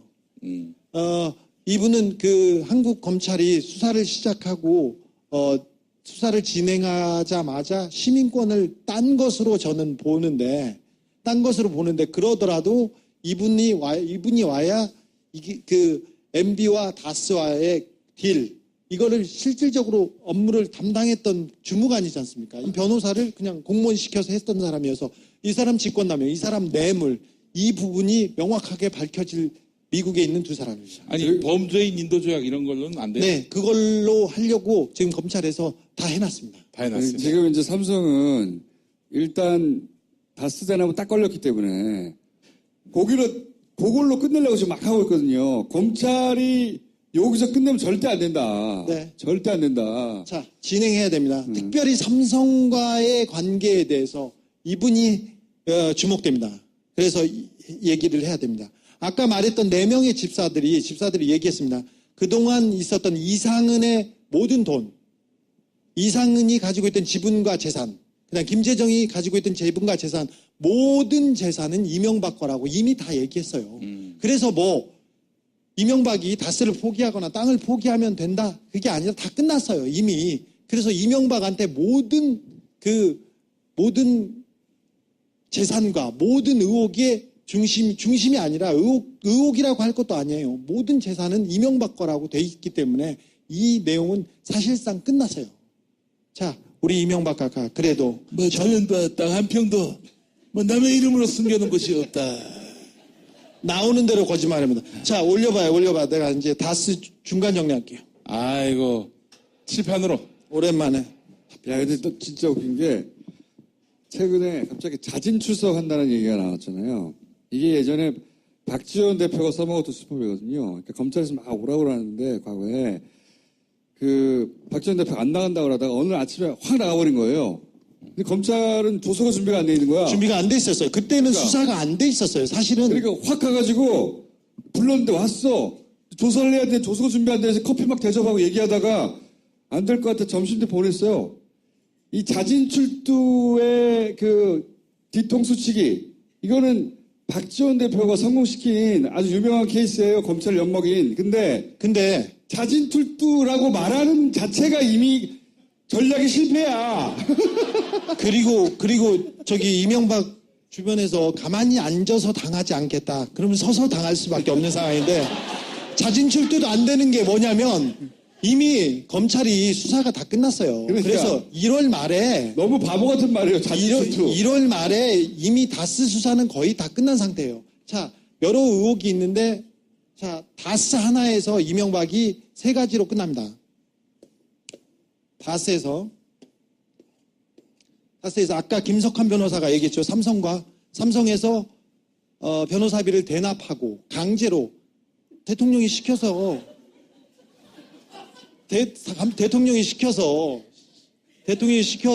우리는 변호사비를 낼 수밖에 없었고 어쩔 수 없이 그러고는 사면을 받았다. 이게 대가가 딱 떨어집니다. 제3자 뭐도 필요 없이 그냥 뇌물죄로 끝납니다. 뇌물죄가 있습니다. 그리고 140억 원, 다스 140억, 아까 김재수 얘기했습니다. 140억을 돌려받기 위해서 청와대, 검찰, 그리고 외교부가 직접 움직여서 자기 사리사욕을 챙기기 위해서 움직였다. 이거 하나로 직권남용이 떨어집니다. 뇌물하고 직권남용. 그런데 더 파렴치한 일이 있는데 다스는 이명박 겁니다. 다스는 이명박 건인데 이명박이 가져다 쓴 돈이 쑥쑥 떨어져요. 얼마 전에 뭐 100억이 있었다, 120억이 있었다. 우리 이 다스베이다 첫 방송에서 얘기했잖아요. 100억짜리 하나, 120억짜리 하나, 그리고 수십억짜리 여러 건 있다고 했지 않습니까? 그 내용이 다 증명이 돼서 이 비자금 횡령과 배임, 거기다가 비자금을 만들기 위해서 장부를 조작해서 탈세한 내용이 1,000억 원대, 수천억 원대입니다. 그러면 이게 조세 포탈, 해외 밀반출이 이게 걸립니다. 요거 세 개만 해도 이명박은 갈 길이 없어요. 추징금, 벌금까지 합하면 여기에서 이제 이명박은 평생이 아니죠. 한 150년 정도 썩을 수 있는데 여기까지 이거 말고 이제 다른 건이 나오지 않습니까? 그래서 준비가 다 돼 있어요. 그래서 자진 출석도 의미가 없고 뭘 부인한다 그것도 의미가 없어요. 자진 출석의 전략은 자진 출석이라 말하자 확 가는 거라니까 그러네. 자진 출석이라 말하는 순간 전략의 의미가 없어. 바보 같은 놈들이 아주. 이명박이 가만히 있지 않겠다. 평창 올림픽을 위해서 뭘 하겠다고 이렇게 얘기했지 않습니까? 옆에 사람들 서 있었죠. 이 사람들 상당수가 올림픽 기간 중에 그 전에 검찰에 소환됐어요. 그래서 와서 뭐라고 했냐면 다 이명박이 시켰다고 얘기했어요. 벌거벗은 임금님이에요. 거기에서 지금 대책회의를 하고 있는 검찰 출신 그 이명박 정부 시절에 검찰 고위 간부를 했던 그런 사람들이 있잖아요. 그 사람들 다 이명박이 시켰다고 했어요. 대책회의에서 할 게 없어요. 그리고 지네들도 이명박을 못 믿어. 하나씩 둘씩 까져 나오니까 설마. 그래서 이 사람들도 다 불었어요. 그래서 이 사람은 자기 옷 다 벗고 자기만 몰라. 아니 근데 MB는 왜 이렇게 모두한테 다 배신을 당할까요? 아니 배신이라고 얘기하면 안 돼요. 여기는 이 공동체고 이익을 위해서 모인 강도 집단들이에요. 그 이재호는 왜 그래요? 자, 강도 집단. 이재호는 뭘 몰라서 그렇고 그 사람 뭘 몰라서 그리고 그래서 이 사람들을 불러가지고 야 이명박에 대해서 물어보지 않고 야 그 돈이 어디 갔어? 그러면 그 돈은 제가 받아서 쓴 게 아니고 이명박이 시켰어요. 야 너는 이걸 왜 했어? 제가 하고 싶어서 한 게 아니라 이명박이 시켰어요. 다 이렇게 불었어요. 그래서 이명박은 뭐 이제 나오면 계속 가는데 중요한 건 큰 사람들이 이거 말고 더 많아요. 국정원, 뭐 군사이버사, 롯데 많이 있습니다. 롯데는 거기에다가 신동빈이 구속됨으로써 굉장히 좋은 조건에 있어요. 이제 꽃만 피우면 됩니다. 지난번에 제가 홍석현 계좌를 쓰면서 계좌를 까줬어. 이명박하고 삼성 간의 거래에 지금 그 홍석현 계좌를 까주면서 그런 얘기를 했다고 했지 않습니까? 우리나라의 가장 큰 구조적 비리는 이명박과 삼성 간에 삼성에 있다. 이런 얘기를 했지 않습니까?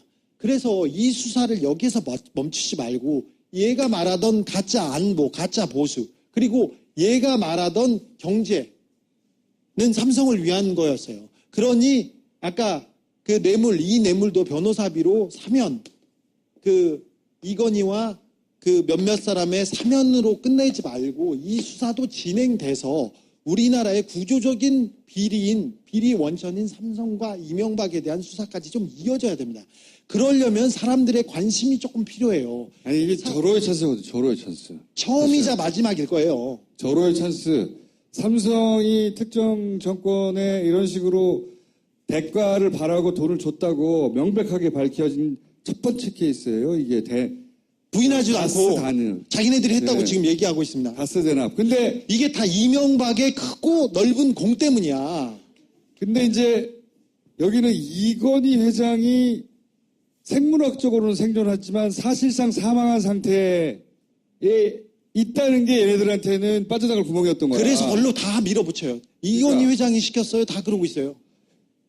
이거가 요거 하나밖에 없겠냐? 아니다. 그럴 리가 없다. 그럴 리가 없습니다. 절대로 없다. 근데 여기서 내가 보기엔 검찰도 고민에 빠져 있을 거라고 봐요. 왜냐? 여기까지 열심히 달려왔어. 이명박까지 잡고 이제는 끝내고 싶은데 이재용이 튀어나와가지고 열받아가지고 여기까지 왔어요.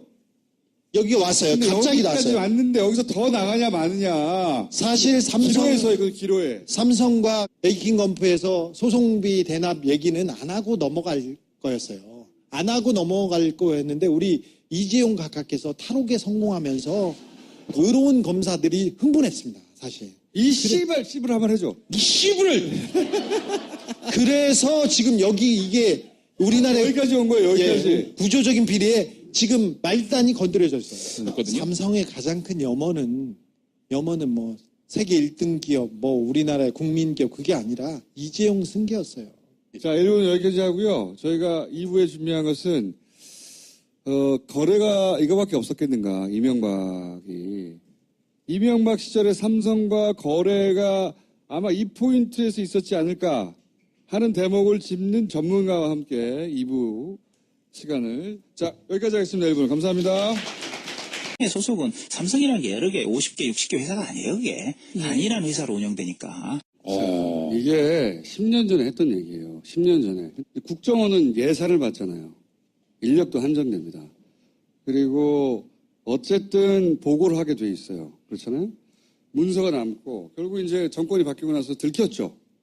근데 10년 전에 이미 그 정규직을 두고 돈도 있고 인력도 있고 정보도 있고 기술도 있고 다 있어요. 최고 수준인데 그때도 수사가 안 됐고 정권이 교체돼도 잡히지 않습니다. 여기는. 잘 생각해 보십시오. 가장 가고 싶어 하는 회사 삼성, 가장 존경하는 사람 이건희 항상 나옵니다.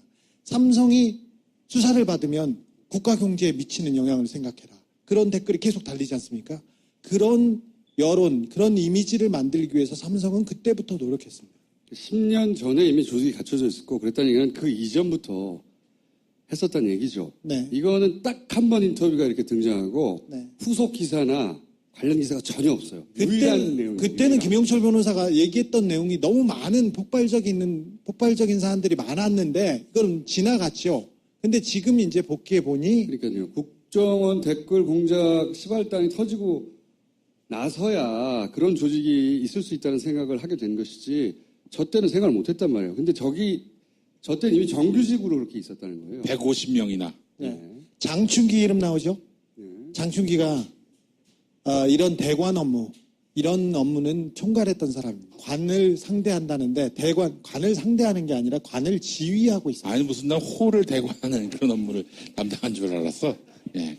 대관이라고 그래서. 예. 근데 이제 이 삼성 댓글 부대는 저 10년 전에 거론됐지만 이후에 국내에서 단 한 번도 거론된 적이 없어요.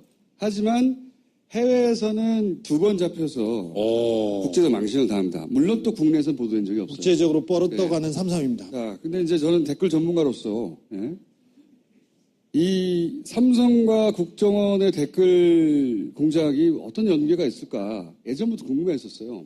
근데 이제 잡힌 사건만 제가 좀 소개해드릴게요. 국내에 거의 소개되지 않은 건데, 자, 삼성이 대만에서 댓글 공작을 하다가 아주 된통 잡힌 적이 한 번 있어요. 이게 2013년입니다. 2013년. 그러니까 오래 안 됐죠. 이 대만의 한 해커가 사이트를 개설해서 여기 문서를 빼내서 폭로로 하면서 시작됐어요. 이게 뭐냐면 목적은 삼성전자를 띄우고 그 대만의 휴대폰 회사 있잖아요. HTC라고 있어요. 경쟁사죠. 거기를 비방하는 거예요. 네, 거기를 비방하는 건데 어떤 식으로 했냐? 뭐 똑같아요. 우리나라하고 인터넷 유명 커뮤니티가 있을 거 아닙니까? 거기도. 거기 가서 댓글 공작을 하는 건데 이 댓글 공작을 결국 대만의 공평교육위원회라고 있어요. 우리의 공정거래위원회 공정위 정도 되는 거죠. 거기서 수사를 해서 결국 발표를 합니다. 처음에 해커의 폭로로 시작돼서 결국은 그 공식적으로 발표를 해요. 근데 여기서 내용을 보면 삼성은 직접 나서는 법이 없어요. 일단 삼성의 대만 자회사가 펑타이라고 있어요. 펑타이 고문유한공사라고 있는 회사가 있는데 거기를 중간에 끼고 또 그 밑에 또 제하청 회사를 또 낍니다. 항상 이런 구조로 다른 데서도 움직여요. 그래서 잡히면 삼성은 모른다고 그럽니다. 자기가 안 그랬다고. 근데 여기서는 아주 제대로 잡혔는데 이 그림을 보시면 내용이 뭐냐면 이거는 그 대만의 공정위에 해당되는 그 공평교육위에서 발표한 거를 번역한 거예요.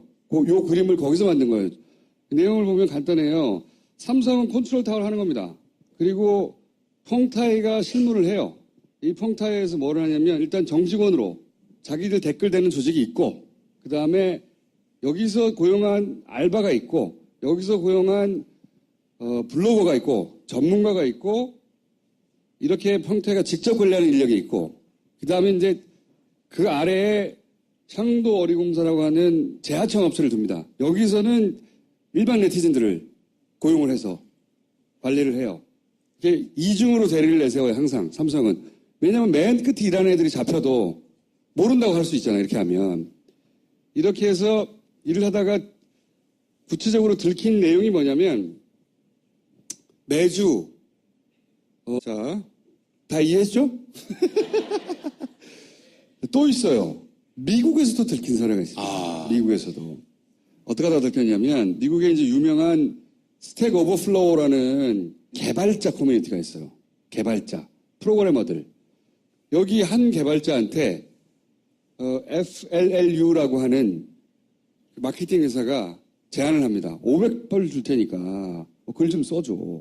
근데 얘가 그 제안을 받고 돈 받고 쓰면 되는데 폭로를 해버린 거야. 나 이런 거 받았다고. 야, 글 하나 쓰고 500불 받아 50만 원 받으면 좋잖아. 응? 근데 이 사람은 이게 뭔가 하고 폭로를 해버린 거예요. 폭로를 하면서 세금 신고한 건 아니고. 이 FLLU라는 회사한테 문의를 합니다. 너 이런 제안 받았는데 당신이 500달러 주고 이런 걸 쓴다고 하는데 주고받았을 거 아니에요. 처음에는 마치 할 것처럼. 그러면서 이 회사는 그 LA는 그 한인 교포가 운영한 아주 작은 회사예요.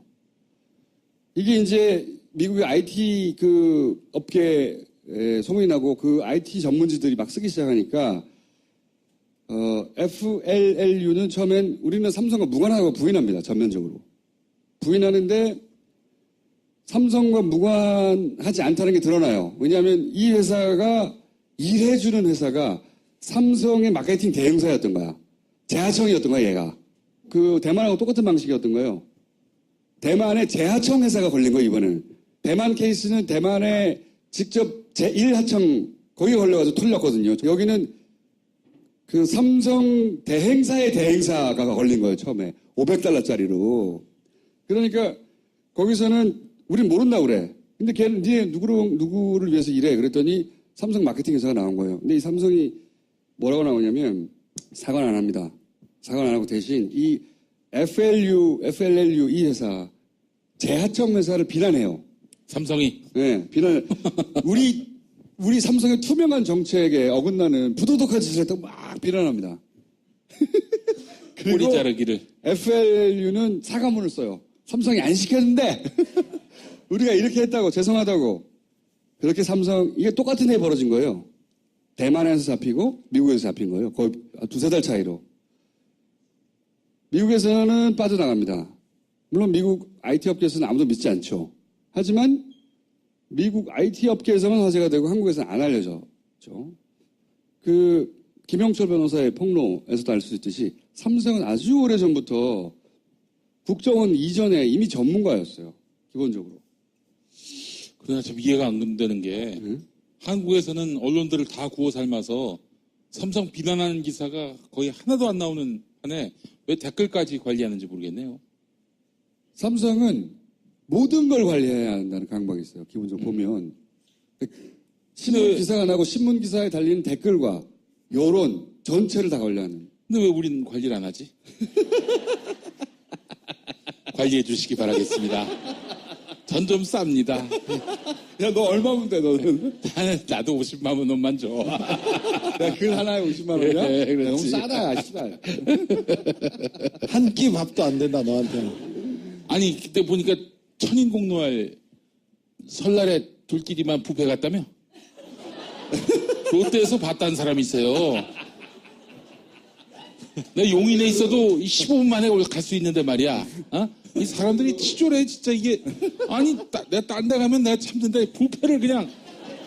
안 그래도 용민이 얘기했어요. 예, 얘기했었어요. 용민이 무슨 얘기냐면, 용민이가 이제 지지난 총선 때, 낙선을 하고, 우리하고 연락이 안 되는 거예요. 집에서 안 나오는 거야. 그래가지고 나랑 진우가 찾아갔어요, 집을. 찾아가지고, 막 누워가지고, 뭐, 무슨 말을 해도 안 움직이는 거야. 야, 나가자, 뭐, 저거, 괜찮아. 안 움직이는 거야. 계속 들어놓았는데 고개를 돌리고 네. 괜찮아요, 형. 싫어요. 안 가요. 계속 그러더라고. 그래서 내가 가만 쳐다보다가, 용민아, 한마디 해서 한마디. 뷔페 가자. 그랬더니 용민이가 누워있다가 갑자기 뷔페요? 뭐 이렇게 하고. 다른 건 다 참아도 지들끼리 뷔페 처먹으러 간 거는 내가 그 용납을 할 수가 없어요, 내가. 응? 아니, 설날 설 당일이어서. 갑자기. 없다고 생각했어, 네가. 내가 왜 없어? 없어도 뷔페 있으면 무덤에서도. 삼성은 평타이하고 회의를 합니다. 무슨 활동을 했는지, 그동안 댓글을 얼마나 달았는지, 뭐, 페이지 뷰가 얼마나 되는지, 그럼 다음 작업은 뭘 할 건지, 컨트롤 타워로 지시를 해요. 돈을 주죠. 그러면 작업을 해. 재하청을 줘.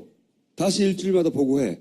이거를 처음 시작한 게 2007년이고 잡힌 게 2013년이에요. 졸라 오랫동안 해온 거예요. 예.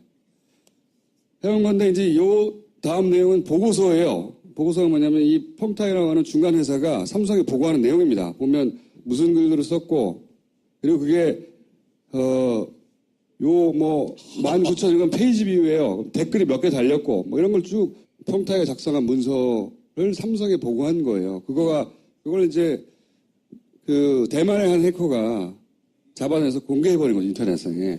우리나라에서는 보도 안 됐어요. 들어온 적 없잖아요, 여러분. 그렇죠? 굉장히 큰 사건인데 이 댓글 공작의 방식을 보면 이제 기본적으로 생각하는 뭐 가짜 리뷰 이런 거 다 있죠.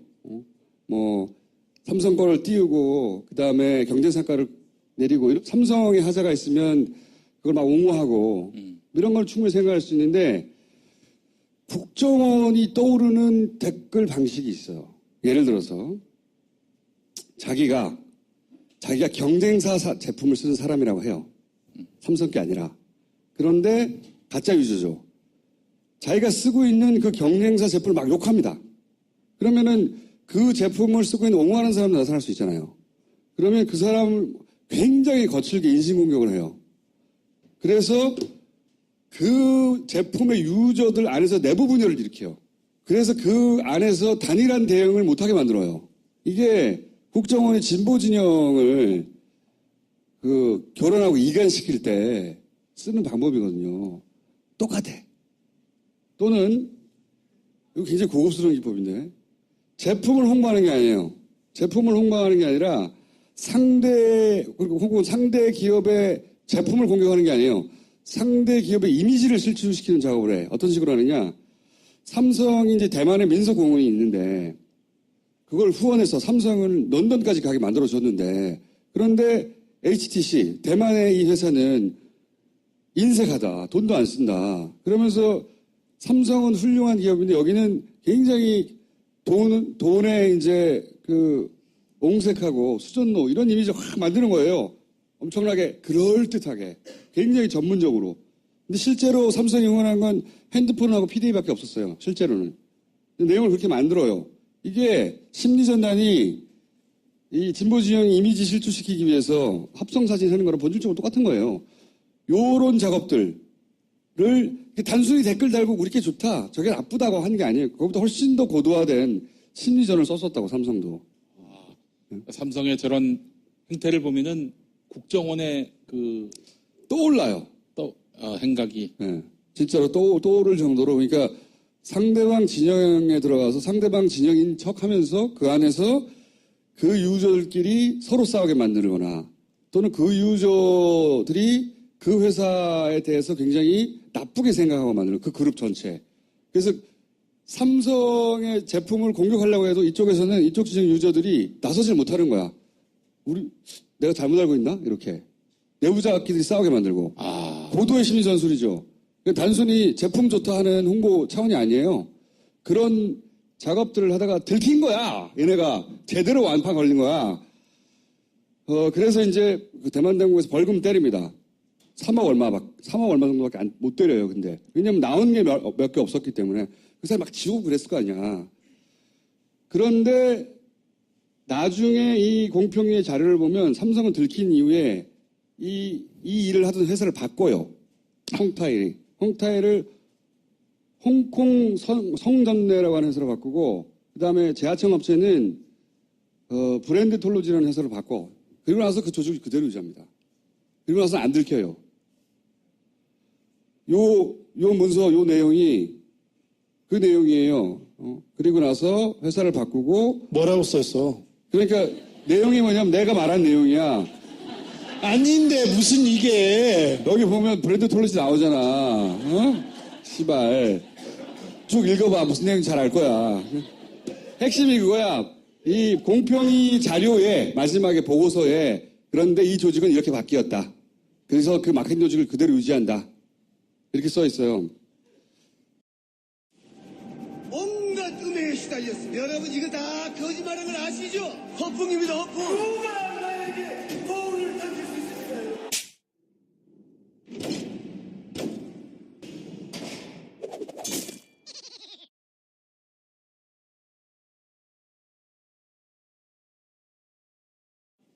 카카 배웅방송 다스베이다 제 12회 시작하겠습니다. 자, 중년 주진우. 안녕하세요. 주진우 기자입니다. 네. 그리고 홀쭉 김용민입니다. 안녕하세요. 저도 중년입니다. 올해가 이제 박정희가 쿠데타를 일으켰던 45입니다. 예. 이제 뭔가 뜻을 펼칠 때가 온 것 같아요. 예. 너 교수 됐더라. 이거 뭐, 예. 감사합니다. 예. 감사합니다. 자, 우리 연설부터 듣고 합시다. 안녕하십니까. 거지같이 살다가 부자가 되기 위해서 족같은 짓을 하고는 좀 많이 명박이가 인사를 드리게 되었습니다. 국민 여러분, 명박이가 술과 맞이하는 게 아닌가 하는 생각하고 있는 걸로 알고 있습니다. 그러나 다스라는 회사의 실제 주인은 명박이가 아니라 아들일 것이고 아들을 위한 조직으로 새롭게 태어났습니다. 자기 회사니까 밖에 다 빼가지 저를 괴롭힐 것이 아니라 아들을 감옥에 보내는 것이 지역 경제와 서민 경제를 살리는데 큰 보탬이 될 수 있습니다. 다스라는 회사를 잘 알고 있다는 사람들이 생각보다도 많습니다. 이게 많이 안다는 게 참 머리가 아플 때가 많습니다. 차라리 모른 척하고 지나가지. 18조 같은 이런 사람이 많은 사회가 좋지 않은 사회예요. 무슨 초월죄를 지었다고 나를 죽이려고 이렇게 생각하는지 모르겠습니다. 여러분. 입만 살았다는 뜻이거든요. 야, 이 새끼야. 너 이름이 뭐지? 한 젊은이가 세상을 자기 힘으로 살려고 하는데 나라가 그 길을 막는다면? 이렇게 이야기를 했다고 제가 어떻게 됐을까? 미친씨, 군을 새끼라고 명박이가 말씀드렸습니다. 정말 지난주에 큰 보물을 발견했습니다. 저거 MB의 간증을 쭉 듣다가 야, 이 새끼야. 이 새끼 한마디를 찾아낸 거예요. 그래서 너 이름이 뭐지? 그 앞에 붙였습니다. 저거 뭐야? 미친. 미친 씨부랄 새끼. 요거 미친 이거 뭐 우리 경제에 악영향을 미친해서 미친을 따고 저거는 씨불알 이걸 이제 하나씩 떼가지고 붙인 거고. 예, 새끼는 그 삼시세끼 못 먹었다는 새끼. 팔만대장경도 나중에 한번 독경을 만들어 볼까 생각 중입니다. 예. MB 목소리로. 자, 이제 본론으로 들어가서 오늘 요즘 일단 이거는 넘기고 하죠. 이게 캡처가 해서 돌아다녀요. 미친 씨부라 새끼가.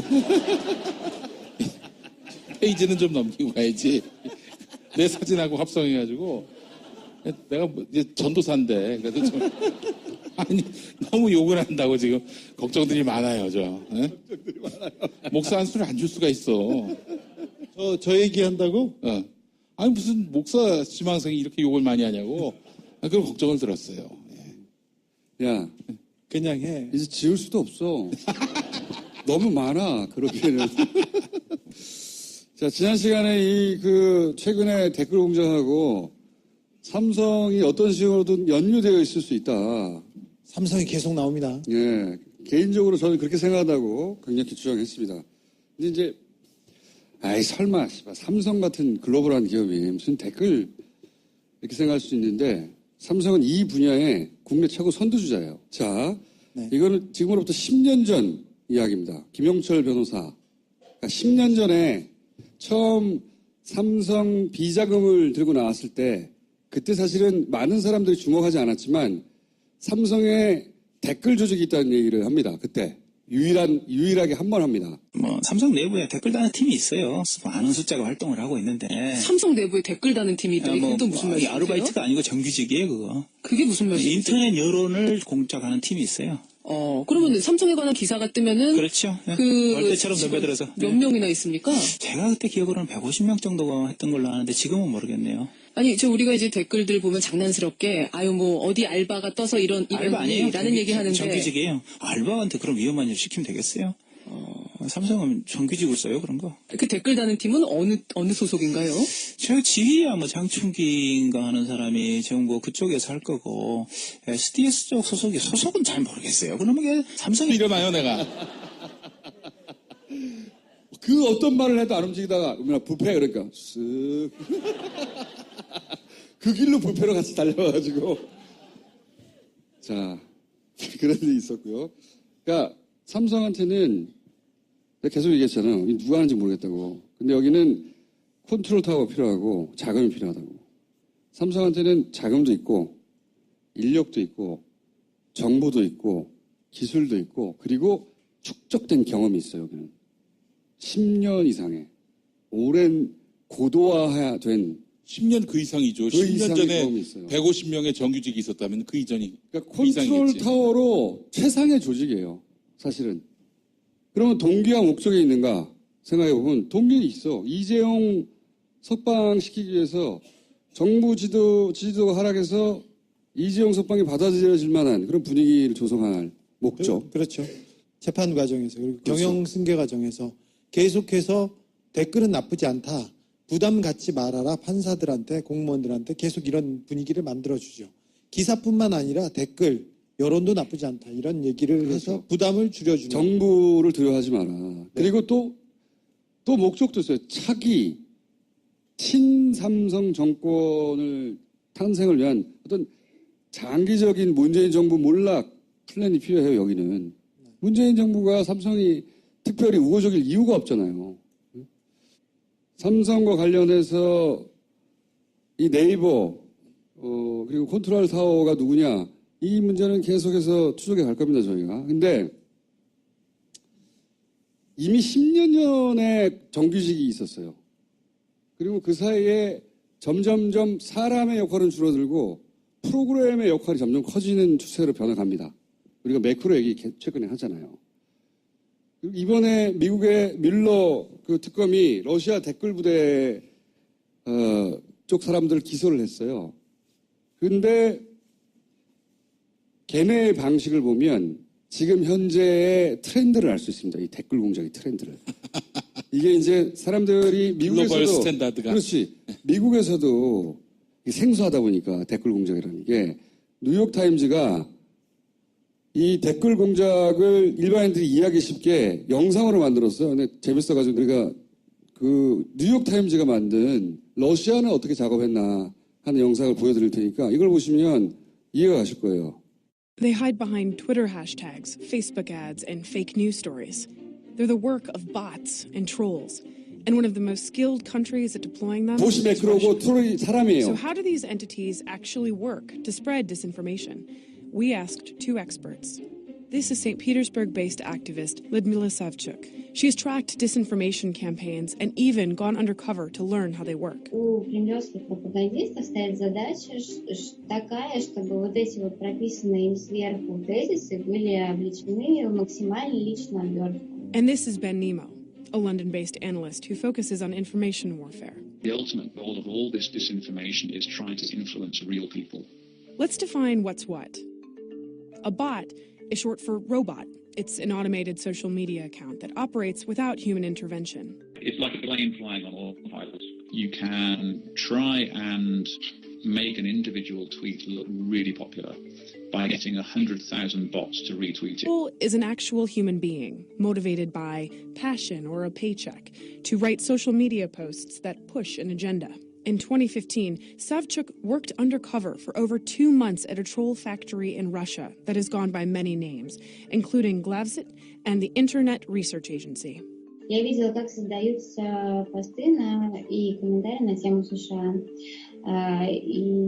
Troll accounts are usually anonymous or pretend to be someone else, like hipsters or car repairmen. Trolls can also set up bots to amplify a message. What you'll often find is that one individual troll is surrounded by lots of bots which will then retweet them. Today, Russia hopes to win the second Cold War through the force of politics as opposed to the politics of force. How can you stop them? You can't. Even Vladimir Putin seems to agree. But IDing their tactics helps contain their influence. If a suspicious account is active during the workday in St. Petersburg or posting dozens of items a day, those are red flags. Decode the anonymity. Look for alphanumeric scrambles in a user's name and try Googling its profile picture. If you see somebody with an attractive photo on Twitter or Facebook, then search